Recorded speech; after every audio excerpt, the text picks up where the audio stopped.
سورہ توبہ میں آپ دیکھیے سورہ برات میں کیا فرمایا اللہ نے، اللہ کو کوئی عاجز نہیں کر سکتا۔ تو آپ اسلام میں خود کو ڈھالیے، اسلام کو خود میں مت ڈھالیے، اپنی مرضی کے اسلام کو مسلط کیجئے، اللہ کے دین کی طرف، ان الدین عند اللہ اسلام کی طرف آئیے حضور نبی صلی اللہ علیہ وسلم کے طریقے کی طرف۔ یہ سیاست جو ہے، یہ آج جس طریقے سے میں نے اس سے پہلے عرض کیا، اس سے پہلے جو درس کے اندر میں نے عرض کیا تھا کہ جس طریقے سے آپ دیکھ رہے یہ چند سیاسی لوگ جو ہے کس طریقے سے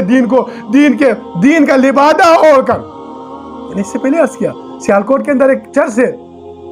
ایک سیاسی پارٹی نے وہاں پر جلسہ کرنا چاہا، چرچ والوں نے انتظامیہ سے درخواست کی کہ 100 سال سے ہمارا چرچ ہے، یہاں پر آج تک سیاسی جلسہ نہیں ہوا۔ تو جب چرچ میں سیاسی جلسے نہیں ہو سکتے تو برادران اسلام، یہ مسجدوں، ممبر و محراب رسول ہے، وہاں پر کس طرح ان سیاسی جلسوں کی اجازت ہو سکتی ہے؟ اس کے خلاف آواز اٹھائیے،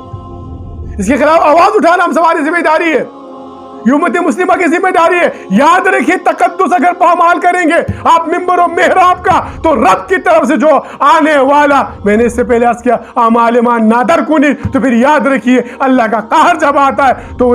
میں نے اس سے پہلے عرض کیا تھا، اس سے پہلے جب صالح علیہ السلام کی جو اونٹنی تھی، آپ نے دیکھا ہوگا،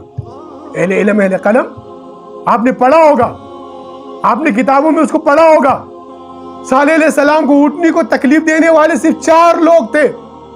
4 افراد نے آپ کی اونٹنی کو تکلیف دیا، پوری قوم پہ خدا کا قہر آیا، اس لیے کہ خاموشی اختیار کی۔ یاد رکھیے خاموشی جو ہے وہ اس معاملے میں بھی قہر خداوندی بن سکتی ہے۔